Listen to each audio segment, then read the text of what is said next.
This episode of Totally Radvertising is brought to you by PillowCube, the #1 pillow for side sleepers and any other kind of sleepers.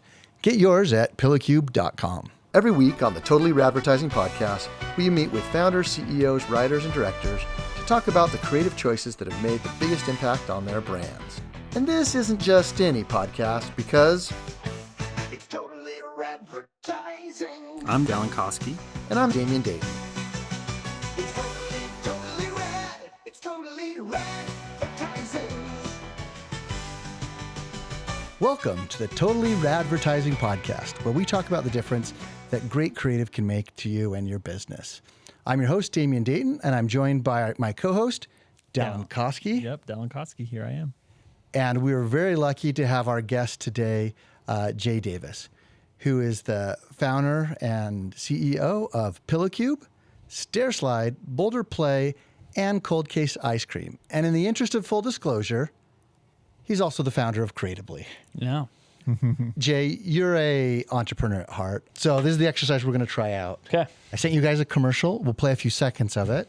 I'll stop and ask. I think you guys have both seen the commercial all the way through. Yep. But we'll let everybody have a chance to see it. So, Chris, we ready to play it? Okay. I'll play it here. Hey, dummy. Still using one of these? Not anymore, Buster. Look, you're not dumb. And you're not a buster. You just don't know. You don't know about Snap 4. This beautifully designed, incredibly thin, magically magnetic, spinny grip. This little bad boy slays all of these other one-trick grips. And I'll show you why in just one move. Snap 4. Charger. Boom.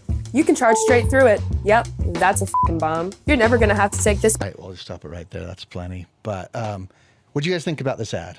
I love it. I actually had the founder on my podcast. Okay. Cool. And he then went and did it. You know, he went out and made a video. So I think he did a great job. Here's the 4 questions that I like to ask after every Super Bowl. Yeah. And I think it tells you a lot about a commercial. Then we can get into some like in the weeds critiques, because I think it's a fantastic commercial too. Mm-hmm. For my first ad, like, did you like the commercial, Dallin? Yes, absolutely. Yeah. There's a lot to like about it. Absolutely. What did you learn about the product? I think that they leaned a lot into sort of the comparisons versus competitors. They really focused on the magnetism aspect of it. Mm-hmm. I think that they did a good job of focusing on, hey, this is going to fit for every phone. Mm-hmm. You know, all the different brands. They kind of had some funny bits in there about Apple versus Android. And so they did, I think what they really nailed with this is that they really showcased the product and all the uses. And I think that was the major focus. And I think they really nailed that.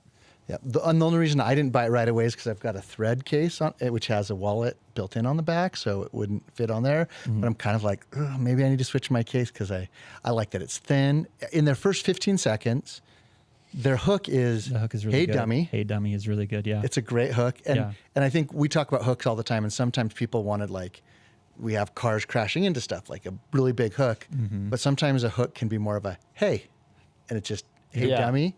It's a fantastic hook. I think it's really great. Mm-hmm. In their first 15 seconds, they also do something that we think a lot of viral videos miss. They do a great sort.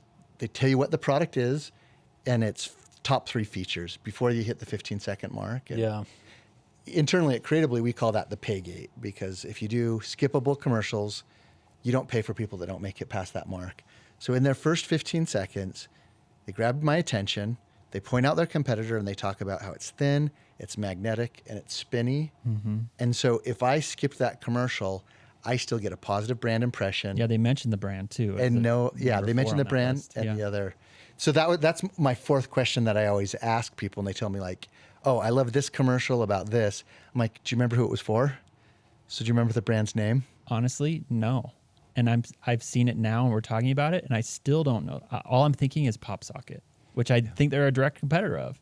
And I still don't know. And I think so that definitely I think could have landed better. I think the other thing that I noticed about the ad is that they didn't really talk much about the offer. Right? Yeah. They talked a lot about the product, but they didn't give me any rational benefits to buy now. Right? Yeah. So here's why you should get it now. Here's why you should click and shop. Here's the, they didn't, and sometimes you don't want to do that with a big piece of creative, because you might change up the offer and you don't want to go back and edit. But it was interesting that they didn't really give me any rational benefits, which, is essentially the reason to buy it right now, whether it's on sale, whether it's restocked or it's going to go out of stock, or even just other rational benefits. Or here's why you need this before today. You drop your phone, because you're going to drop your phone. Exactly. Soon. It can be a product. I think it was very engaging and very focused on the product, and they sort of nailed all the core things that you want with a big piece of creative like this, except for maybe the brand and those rational benefits, like let's take action now and here's why. Yeah. And I want to just say this, if anybody from the brand is listening, I absolutely love this commercial. And I think it's fantastic. And I think it's driven a ton of sales for them. And I think it should. And I think a critique is always offered in a place of I wouldn't be talking about this if there weren't great things to learn from it. And this might be what I would do. That was my other. So they do mention the brand in that first 15 seconds, but they show their competitor's logo. And I feel like that's a miss there. She doesn't mention it by name, but she verbally says their brand's name, but they visually show their competitors. And I feel like the competitors in the marketplace assume your customers already know their name, because if your consumers don't know their name, then don't give them free advertising. Don't mention their... And when I went back Snap, to looking... right? Snap Power? Yeah, it's Snap 4. That's the name of what this product is, Snap 4. And the very end, they make a joke at the very end of the ad, and it ends with, "Oh, snap." And I love that. And I'm like, why don't you do that 15 times in the ad? Yeah. Because when she's like, boom, there's a lot of these boom mic drop moments. And she's like, I would use those moments.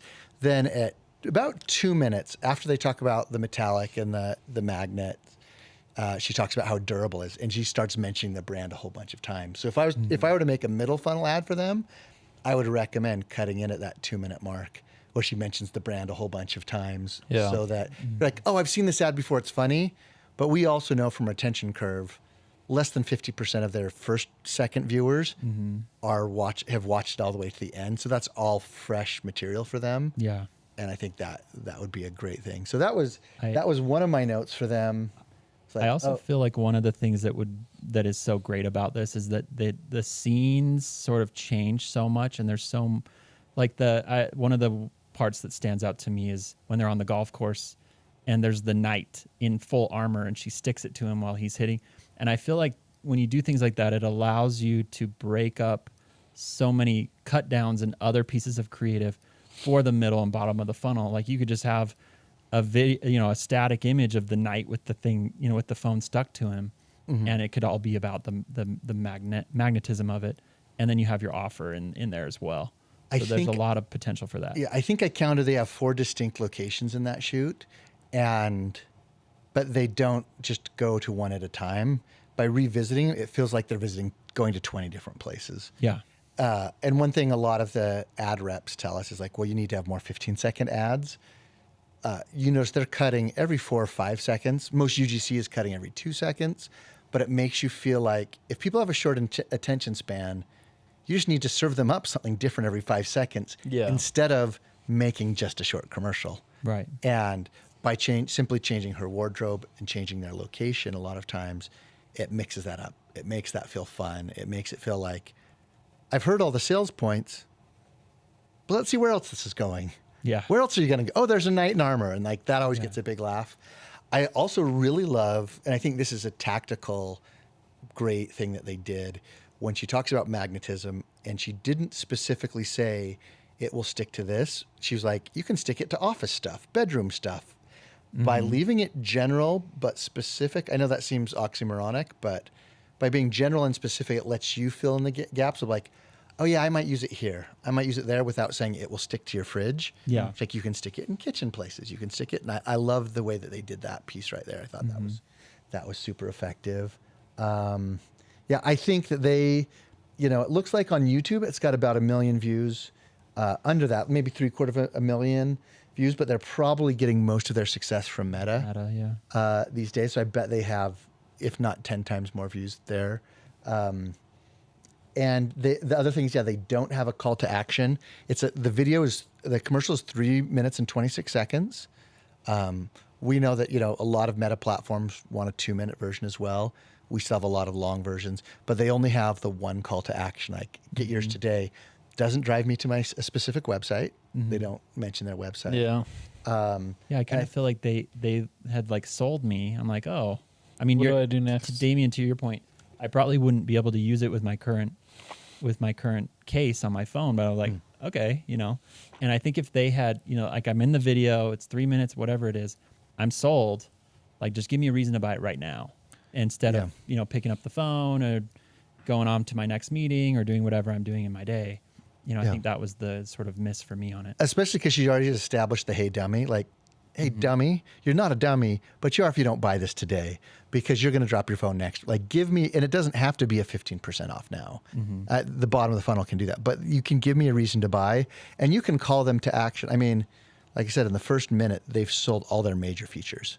And then now they're just giving me logical backup, but I'm being entertained. And I think this is a lot of brands miss this. I'm being entertained enough. It doesn't matter that you're telling me new or old features. I'm spending enjoyable time with your brand. Yeah. If I can spend 3 minutes of enjoyable time with your brand, I have a positive feeling about your brand. And yes, I want to hear about those features, but I'm like, oh, these are fun. Like, if she appeared in another ad, I would immediately think, oh, let's see what else they've got for me. As an entrepreneur, why did you, of all the businesses that you started, why did you start with a video agency? I think it's very relevant to what we talk about. Yeah. I think a lot of the reason, even originally when I got interested in doing video, I just saw when I first kind of got into this world, like this is such a powerful tool for an entrepreneur. And so it was what really motivated me to get into it. I was at a company and we were trying to figure out how to market ourselves better. And someone was like, you know, we should make some videos. We should do some stuff. And we were all kind of brainstorming. And I just was like, I'll do it because I want to learn this part of entrepreneurship. Like, I think I've always been, it's been very natural for me to come up with ideas. That's never been hard to come up with more ideas. Yeah, clearly with all these businesses you've got, the idea guy. We don't suffer from a lack of ideas right here. So. Yeah. No, it's definitely true. So I really was like, I want to learn how to do this. And at the time, I mean, this was 2011, 2012. Facebook didn't even have their own native video at the time. You posted YouTube links into Facebook as a post. And so I just felt like here's an emerging field where I can get some expertise and there really isn't anyone who's like been doing it for 50 years because no one's been doing it for 2 years. And so that's really kind of what originally got me interested. And then the reason to start creatively was I'd always after I saw success in viral videos and viral marketing and video marketing, I'd always done stuff by myself. And at some point I was like, I really want to build a team that is a lot stronger and smarter than just me by myself. And so that's kind of where it got started. I want to take you to a time before Creatively because you kind of mentioned it. And I think it's a crazy story. Tell us the story of your first kind of viral hit for that company and the music that you got for it. Yeah. And that's kind of a crazy story. And it's okay if you want to mention that brand and whatever. Yeah. So the name of the company is called The Color Run. And so we were the first company to kind of do this like 5K with colored powder. And so we were just like, how do we market this thing? And at the time, video just made so much sense. There was like a very early, kind of almost like a Kickstarter-y video that they had made, but they like made it look like it was a color run, but it was actually the Springville Holly Festival. And so we were like, hey, as we're doing these first couple of events, we should really capture a video that shows what we are and what we do. So it was in Arizona, and I just reached out to some friends I had at the company I worked at before, which was Vivint. And I was like, hey, do you know anyone who can do video? I brought one of those people, and we filmed a bunch of stuff. And then our second event was in Vegas, and that guy couldn't go. And so I was like, well, who else do you know? He was like, I know this guy named Boston McConaughey, whose wife now works for us, Rennie. But Boston was like, yeah, I'll come out. And he brought this guy named Steve Olpen. And we were just kind of like, let's make something cool. And Boston had a lot of amazing ideas. And So we filmed all this stuff. And then while we were there, Boston was like, hey, I want to meet these guys that I know. I know their manager, and they're like this band. They're called Imagine Dragons. No one's ever heard of them. They're brand new. Their album hasn't come out yet. And so we went and talked to them for a minute, and we were like super busy. I was like, oh, okay, hey, nice to meet you. And they had like their families and kids there and stuff. And yeah, it was like, oh, can we use I'm on Top of the World? And they were like, yeah, sure, call our agent. So I then spent all this time trying to get the agent and to just like give us permission. And we finally agreed, and we paid like nothing. And then the album came out after the video came out. The video came out, it went viral, got tons of views, and then the album came out, and that lady was like, called me back. I was like, you would be paying millions of dollars now. Like, that's great timing before it came out. That's awesome. Yeah, usually when we have clients that want a specific song, I'm like, here's the thing. It's going to take us 6 months and cost you $500,000 for that song. Yeah. So to get that song at that time. It was crazy. It was very lucky.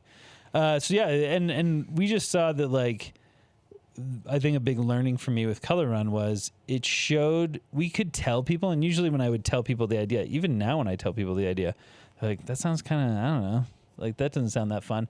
But you show them the video and you're like, oh yeah, that makes total sense. And so that ability to, like, I can sit here for 10 minutes and pitch you, but if I just show you what it looks like, everyone's like, well, I want to do that. So yeah, and I think I remember seeing, I saw that video years before I met you. I remember seeing that and be like, that captured the feeling of what I want to go and have that feeling. Yeah. I want to go and have that feeling at that event, and it captured that really well. Were there other people at the time, you mentioned kind of like the Kickstarter type video. Were there other brands or other things happening in video at the time where you felt like, okay, they really get it. They're telling the story in the right way, and that's kind of like the genesis for the idea with Creatively or with growing with video? That's a great question. I think that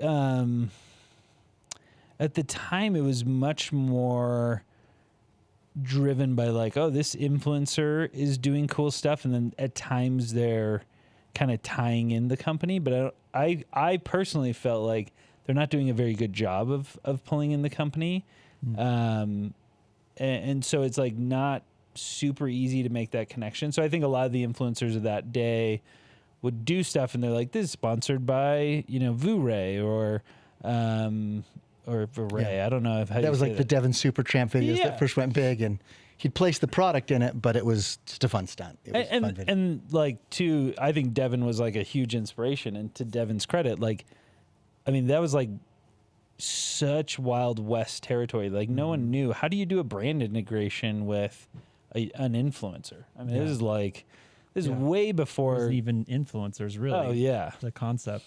And so as I saw it, I was trying to figure it out too myself. Like, how do you do this where, what companies does it work for? What companies does it not work for? Color Run had a very specific need where we were going to these like colleges and we were pitching kids and like, hey, come to this event. They're like, nah, that doesn't sound fun. And then you show them the video and they're like, oh my gosh, I want to do that. Yeah. And so I think that's where it was so interesting. And so it's a really good question. I don't remember anyone at the time being like, man, they've got it figured out.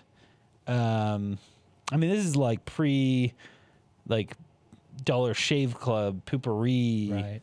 Like none of that stuff was out yet. Yeah. I mean, this maybe is like, Orabrush, but Orabrush had come out before that. But even that was like an interesting, like, that was so different. But I think that was one. And then it all kind of came out at the same time. Like Color Run came out. We did that at the beginning of 2012. Dollar Shave Club came out later that year. Poopery came out later that year. And I think it was just kind of a flood where everyone started to realize like, oh, this is a new thing that we haven't really thought about or considered. And so, yeah, it's kind of wild. And it seems like with the model of Color Run, you need to get a bunch of people. It's kind of like the chicken or the egg. You got to get a bunch of people to have the right experience, but you can't pay a ton for customer acquisition. So you have to get your story out in sort of a more organic way. And so it was like the perfect way to tell your story and sort of bring the people out to the Color Run for you. Yeah. There's really like no other way. As I look back on what we were doing before the videos, it was like, that was so stupid. Like, I mean, we were just like, but at the time, that's how everyone did events. It was like, you go to colleges and you like hand out flyers to one person at a time. You're like, do you want to come do this event? And that also doesn't trigger kind of that like virality of like, are a lot of people doing this? And so you don't have any social proof. You don't have any like social momentum. So yeah, it was a different time. It was kind of fun. Well, maybe we have to do another podcast on the history of viral videos, because I think you and I in different ways have been there to see a lot of those things. What I hope we can do on this podcast is talk a little bit about not just what worked, but how and why things work in different ways. And I hope that's a tool for other entrepreneurs that you guys can use as you're creating your own campaigns, and understand the power of good creative. And I think the term gets thrown around a lot, but I hope we can give people tools to evaluate creative and understand why, how, and what it is. I feel like we've talked about this, Dallin and I have talked about this before, but the biggest miss that, a lot of performance and creative departments have is performance throws away stuff that doesn't work, and creative gets mad at them because they thought it was beautiful, and they don't take the time to say, well, how did it work and how didn't it work? Yeah. And it's like, oh, we got great CPMs there, but nobody clicked through and nobody bought, or nobody remembered, or, lots of different things like that. So let's start our first. I wanted to get a little bit of history, but I want to talk about Pillow Cube, one of your bigger brands right now. Yeah. I want to ask you think about one piece of creative that you think has made the biggest difference. We've made a lot of great stuff together, and you guys have made a lot of great stuff internally as well. What are some of the biggest pieces of creative that have had the biggest impact on your company? And then let's take a little bit of time to talk about why you think that piece worked. Yeah, so probably the best one to start with is the original Kickstarter video. I think that it had such a big impact because, again, I think Pillow Cube is this like very visual. It's like, wait, what do you mean by a cube-shaped pillow? Like, do you mean a literal cube? And then there's also like a lot of doubt around it. Like, does that work? Is that real? Is this a gimmick? And so that video was huge for us to just right out the gate kind of show like, hey, this is something that's different, and it really makes logical sense too, once you think about it. And we made that video around the office with employees, but I think a very interesting decision that you guys have made is, as the company has grown, and the brand that appears in that video is not the brand on your box today, but you still see it, and you haven't decided, oh, we need to reinvent our brand. So we're almost 5 years now? Yeah. 5 years later, and it's still running. How many views would you say that video has, roughly? I don't know. Oh, man. It's a lot. I think on just YouTube, it's like almost 100 million. I don't even know on Facebook. The answer is a billion views. We actually dug into it with Logan. Yeah. Okay. So it's got about 1 billion views in aggregate, but it's been edited 60 different ways, right? Yeah. So that's not one asset. Yeah. That's multiple assets. So why did you decide to stay with that video as you've released other assets? Yeah. And, we see a lot of CMOs come into a brand, and the first thing they do is a new logo and re-edit everything and make everything look like their new logo. Yeah, I think, we have only really rebranded, I would say, once. It was really from that initial Kickstarter, which we had like an intern do. And then once we brought in our head of brand, like he created the brand and we've kept it. I think that that's something that I've seen a lot of people do is they're like, we've grown up, now we need to reinvent our brand. And I think often it's a waste of money. More often than not, where it's like, that's not really the reason people are like not buying. And I think that that's something that we've tried to be really focused on and always pay attention to is like, what is the thing we're trying to do? Clay Christensen has like the jobs to be done model of like, what is the job to be done? And I think so often a lot of marketing and creative work is stroking the ego of the people making it. And so it's like, why are we rebranding? And it's like, well, because I want to put my mark on this. And it's like, do we need that? Or our customers? And we've seen clients do this. We've had clients who like, feel like every year it's like, we're rebranding again. Like, why? Like, it looks great. No one cares. Yeah, I remember one client in particular, they had an 80-page rebrand. and we had to digitally replace the packaging, and it was changing the lowercase first letter to an uppercase first letter. Yeah. And changed the whole video all the way throughout. Yeah. That didn't drive a penny more of sales. Yeah, like no one cared. No one was like, I was going to buy this, but your first letter in your name is not capitalized. And I think that that's something that like I think has been good coming from this digital side of things is we have always made content much more driven by these like jobs to be done or like what is the motivation or what goal are we trying to accomplish. And so I think for Pillow Cube, it was, okay, we got to tell this story about why this is a better pillow than pillows on the market. And pillows in America, at least, have been shaped like pillows for hundreds of years. And so this is a very different way of doing it, approaching it. And how do we kind of convince people to take that risk of experimenting with a new product and a new brand? So that's where that video was so helpful to kind of get out there. In some ways, I think we did our job too well because like the product side of Pillow Cube, the infrastructure was like not ready for that growth. And we were just like, oh man, this is crazy. So, but that's never a bad thing for marketing to kind of pull the rest of the brand along. So yeah. Obviously I look back and we were young and foolish and now we're old and foolish. Yeah. But, obviously we're proud of what that video has done for the brand and that it's still running 4 years later. But I also remember there were some very early still ads that were very effective. And even as the company changed, we kept on going back to them. Yeah. Are you thinking about the ones I'm thinking about? Yeah. There's talk to me why you think those still worked as the...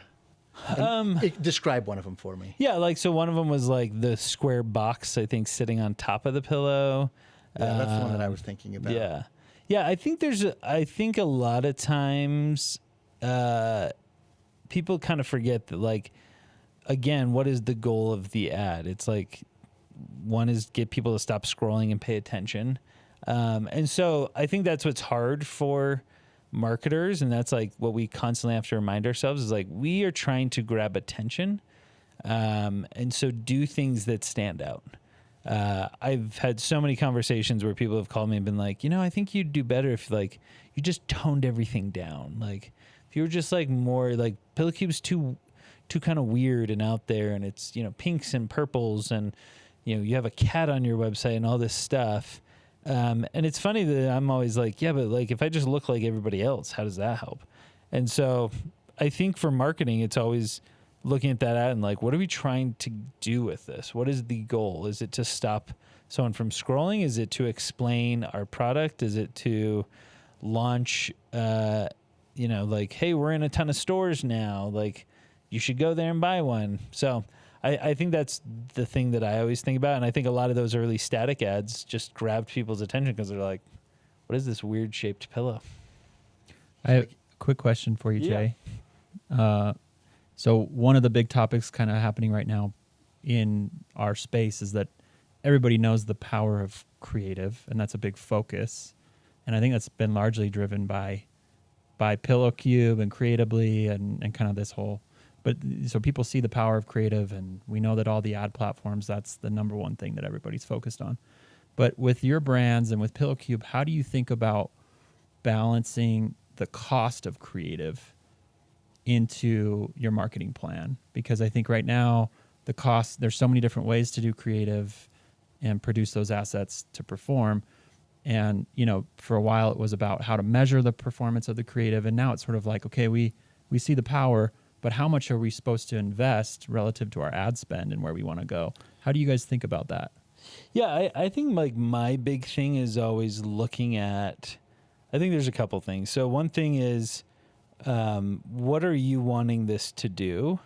And what results are you wanting out of it? And then that's usually going to be pretty indicative of what you need to spend to make that happen. So a lot of times bigger brands will come and they'll reach out to me and be like, hey, I'm thinking about doing Creatively. And often then they're like, yeah, but I don't want to do anything too big. And I'm like, okay, but you're big. Like you need to make a splash. You need to do something that stands out. And yet you're trying to do it as cheaply as possible. So I think that's something that I would think about is like, where are we at and what are we trying to get out of this? if you're trying to go from $200 million to $500 million a year, like you need to be spending a lot of money. Because usually in the past, what brands did to do that was they went to the Super Bowl and they would spend, in those days, $5 million.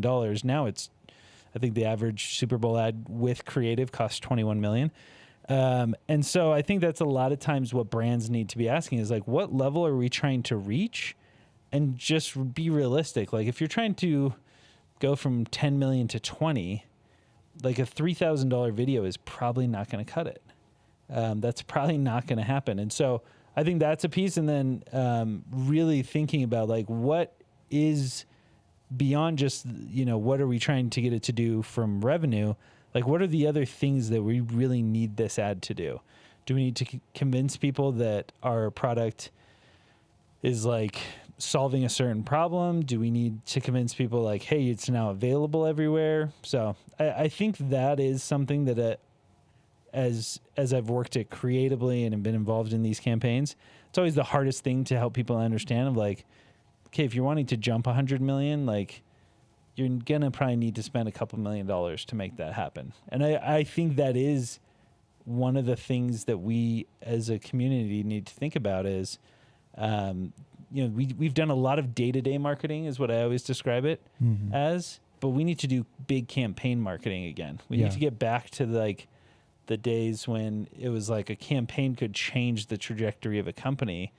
And I think we've kind of lost that. I think we've kind of thought that like static and UGC will just solve everything. It's like, I don't think a $500 UGC is going to take you to the next level.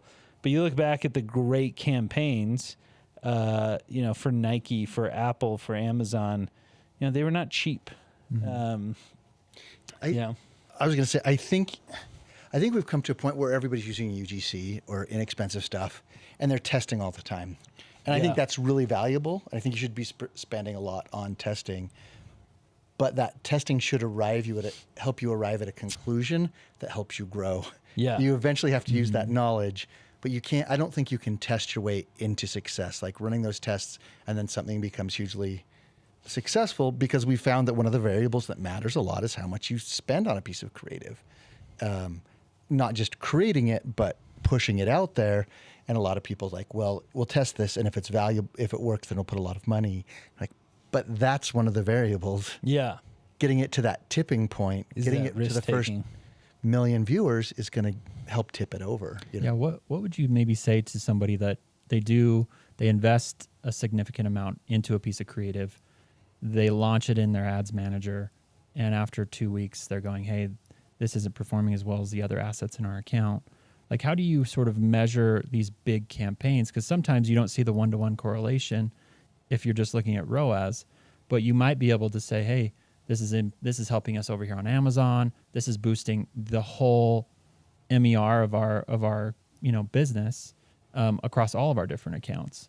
Have you seen that to be the case, or do you kind of measure your pieces of creative just one-to-one? Is this getting the engagement and then the click and then the conversion? No, I definitely think you need to sit down. I mean, one of the things I think people should be looking at is just overall trend on search volume of like, are more people searching you? Are more people talking about you? Are more people interested in your brand? I think that's, again, goes back to the like, we have sometimes too simplistic of a view of like a funnel. But then also we look at it too much as like, well, I'm just going to grab all the low hanging fruit. And it's like, at some point you have to start planting some trees or you're never going to grow. And I think that's where a lot of brands, especially since iOS 14, have really struggled is like, they've realized like, we're not planting any trees. Like, we are just harvesting. And at some point the orchard starts to run out of fruit. And when you're not, I mean, we see this in the real world, and then, we should learn from it here that like, if you cut down all the trees without planting any new ones, leads to a lot of problems. It's the exact same thing in marketing. And I think a lot of people are not doing that. That's another reason I think the hero videos have been huge for us, because they sell, but they also tell people about the product. And so I think PillowCube has a ton of people in its funnel who know about the product. And now we're trying to figure out, how do we convert more of them? Is that just time? People have to, kind of think about it for longer. consider it for longer. But yeah, the first step is you got to get out of just going and harvesting the low hanging fruit. And it seems like now maybe that momentum you've created with the creative for Pillow Cube is helping you with other aspects of the business, like getting into the big box retailers and things like that I know they love to see that brands are investing in, not only driving people to the store, but just sort of building a brand and building that demand, planting those trees, like you said. Yeah. Has that been helpful in those negotiations? Oh, totally. Like that's the biggest thing as we've talked to big box retailers is the number of views and impressions that they're like, oh, you have that many? Because they're not used to that. And sometimes it almost like shocks me. We've had brands go into retailers and just immediately start selling. And it's like, why did this happen? It's like, well, because we spend a ton of money on building the brand and making people aware.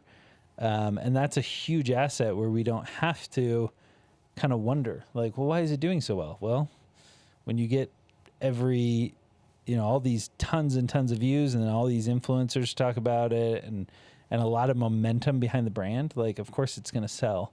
And I forget that a lot of brands just don't have that. They go into retail and because we hear from them. I mean, I had someone yesterday who was like, we're in retail and we're about to get kicked out because not selling. And it's like, okay, well, that's a problem. Yeah, a lot of people celebrate like, hey, we just got a big deal with fill in the blank. Like, well, what are you doing to drive people there? Yeah.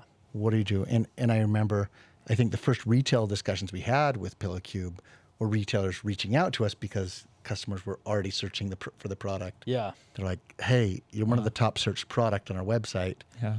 And you're not here. Yeah. That's awesome. So let me ask you this question. What are the creative jobs still to be done with Pillow Cube? What do you think that the next creative pieces need to do for Pillow Cube? I think probably the biggest thing is convincing the people who are on the fence. I think there's a lot of people who are like, I've seen this. It seems interesting enough that I like remember it, but I haven't bought yet. Like I've been running into more and more of those people who, and I always just love asking, and they're always a little like nervous. I don't really want to tell you, but I always just invite them. Just tell me, like, why haven't you bought? We talked to someone who he's like the head of marketing for a huge brand, and he's like, oh, I love Pillow Cube. I'm like, have you bought it? And he's like, no. I'm like, no, that's okay. Why didn't you buy it? And he's like, I don't know. That's a good question. I kind of just wonder if it's as good as everyone says it is. I'm like, that's great. That's good for us to know. I'm not frustrated in any way. That is what I should be. That's the quest we're on. Yeah. That is, yeah. And so I think that is Pillow Cube's like big thing that we got to figure out. I think more entrepreneurs need to think about the adoption curve and just recognizing that not everyone is going to adopt a new product right away. If you're like a t-shirt company, t-shirts are not an innovative idea. It's going to be a lot easier and a lot faster to get people to adopt that. It's going to be a lot harder to get someone to adopt something disruptive. And that's not to say that those companies can't be doing disruptive things. I just think sometimes we will launch something new and innovative and different, and we kind of beat ourselves up to like, why aren't more people buying right out the gate? And it's like, because it takes time. It takes time for people to hear something and be like, oh, that's interesting, and kind of word to spread and get out that like, hey, this really is amazing. And then there's also a lot more competition. So I think as an entrepreneur, really considering and thinking about like, what am I trying to do? What is that next group I want to go after? What is stopping them from buying? And then also recognizing, are you going after the early adopters? Are you going after the fast followers? Are you going after the masses? All of those groups kind of have different things that they're trying to do. Yeah. I remember at one time, one of our clients said to us, Jonathan Ruggiero from Manly Band. Oh, yeah. He said every time his business hits a plateau, it's a note to him like, oh, I've reached this audience. If I want to do anything other than this, I've got to do something drastically different. Yeah. I've got to take a big swing. And you can't do that like in incremental things. You've got to do a big thing. So. Yes. Yeah. And so it seems like you kind of are at the point where maybe you've planted a lot of trees and you got to start chopping them down and then be thinking about, okay, what's the next orchard I'm going to go to, right? Yeah. The next sort of group. And we have clients that have that problem as well, where do you feel like maybe one of the first ads that you were running, there was one sort of pain point or one sort of piece of messaging that really resonated, that drove a lot of the performance, and now you're trying to unlock all the other benefits? Because there's clients like a True Classic where they're really good at selling t-shirts in a certain way, but they know that there's a huge group or a huge cohort of other potential customers that might buy or might purchase if the messaging was a little bit different, or they might want to unlock pants or shorts, kind of in the same way that they've done for t-shirts. So do you feel like you've kind of unlocked this core cohort of customers, and now it's kind of going to these other orchards and figuring out the creative messaging there? Yeah, no, I think that's a lot of what you need to think about as a brand is, what have we focused on? I think a lot of the early Pillow Cube content focused a lot on neck pain and like, how do you solve neck pain, back pain, fitting that kind of notch. But as we've gotten into it, we've learned there are other groups, side and back sleepers who do both is a big one, side and stomach sleepers. And so we're trying to kind of combine. And I think that's something you realize as you grow in entrepreneurship, is you realize all of these things are tied together. Like logistics and supply chain is tied to product, which is tied to marketing, which then goes back to supply chain. And so you keep getting better and you keep improving your skills. But that's definitely something we're trying to always do, is like, what is the marketing side of this? Is it we need a new message? And then what's the product side of this? Like, do we need products that appeal to a different group? I think you always have to think about like what the motivations are for certain people, and your Meta reps and your Google reps, if they're pitching you the 15-second inventory, it's because that's where they make the most money, not where you make the most money. Mm-hmm. Like we kind of think like, oh, they want me to make a lot of money. Like, no, they don't. They want Google to make a lot of money. That is their job, is to make Meta and Google as much money as possible. And so exactly like you said, like how do you make it so that you string together 8 15-second videos or 16 15-second videos so that you're doing, a lot longer 4 minutes. But that when people have pushed back, it's like, why wouldn't you want someone to watch a 4-minute video about your brand? But I think it goes back to, you're being sold by people who don't have your best interest at heart. They want you to succeed because they want you to keep spending money with them, but they want you to see just enough. Yeah. Yeah. And we kind of feel like, they seem to kind of throttle people around a certain ROAS that, but, because we're on multiple brands, I get lots of calls from iReps, and I'm like, sometimes they're very smart people. Sometimes they've been at Facebook like as long as I've been on the call with them. Yeah. And I feel like Ron Swanson walking into Home Depot. And I know more than you do. Sometimes I know they might know a lot more than I do. But I always ask them like, oh, what are the things you think I should be doing? And I make a list. And then we look at them like, why are they right or why are they wrong here with what they've advised? We've seen, I would say, less than 50% of clients having success with Performance Plus or Advantage Plus. I forget what they're calling it. ASC. Yeah. And it worked for some people, but what makes me suspicious is the fact that Facebook runs an ad to use that ad type. And if the ads were if that ad type was really successful, you wouldn't need to run ads because all the brands would be telling each other about it. Yeah. Like, oh, guys, you got to switch over to this because it's huge for us. Yeah. But they're running ads on their own platform. They've created an ad unit that's not selling for them very well. Yeah. What did you think about the ad, Jay? I like it. I think it's really good. I really love that it's punchy. It's fast. I think it does a great job of selling it. My personal feeling is that I think kind of my feedback, and like you said, Damian, like it's great. And so that's why we're even talking about it and why we saw it, because it got a lot of traction and did well for them. I would put it as almost like a top middle ad. I don't know that it's an iconic. I think this goes back to like, brands have kind of gone away from like, let's make something iconic that people will remember. And I do think that like Creatively's done an amazing job where I've been at Disneyland and people see like a Pillow Cube shirt and they're like, oh, the ad where, the actor is better looking than you. And like, oh, the skeleton ad. And like that to me says a lot of, we all have iconic ads in our minds that we love. And I think that that's sometimes like in talking to clients when they're like, why should I spend this much? It's like, you need to create something that is iconic. Like a brand is not So people get so hung up on like, is that on brand? Is that my logo? It's like, how about making stuff that people even watch and care about? Like rather than being so worried about, is this on brand? Like Phil Knight says, if you're under $100 million a year, you don't have a brand. No one cares. Yeah. So stop getting so hung up on like no Your logo colors versus how people are feeling about. So many times we have meetings where like people act as if, man, if we do something off brand, our customers are going to go home and like just be devastated. And it's like, they don't give a crap, dude. Like if they see your logo in a pastels, like they're not going to go home and be like, honey, guess what happened today? Like they don't care. Like, so I really like these shoes, but they're going in the garbage right now. Yeah. They've introduced a teal into their ad. They made a joke, and I don't think that was funny, and it wasn't on brand.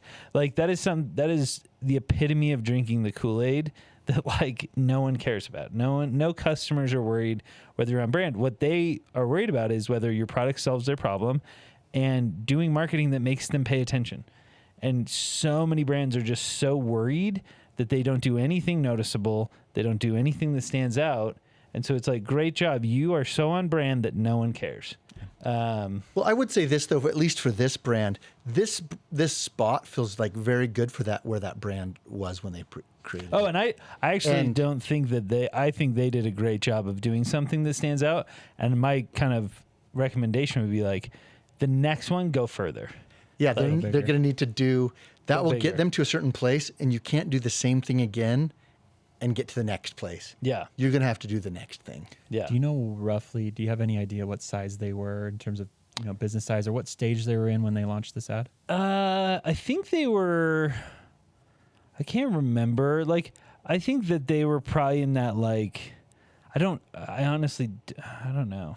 Okay. I don't want to say and be totally wrong, but like, but I would say they weren't like under 10. They were a product that I was think aware so. of, but Okay. they were like not a nationally known brand. Got it. yeah. And I would say they probably have some national awareness, but I would venture there's more awareness for this commercial than the name of the brand Yeah. because of the issues we talked about. And it probably drove a lot of sales, and it's probably effect. I would not abandon this ad. I would still be putting money on it every day. Totally. Yeah. But I'd be thinking about, okay, what's the next creative challenge we Yes. have as a brand? And I think to your point earlier, like we do this with our own ads. We like critique them, we pick them apart, we switch out jokes, we try different things, we look at where customers are leaving the ad, we try and improve it.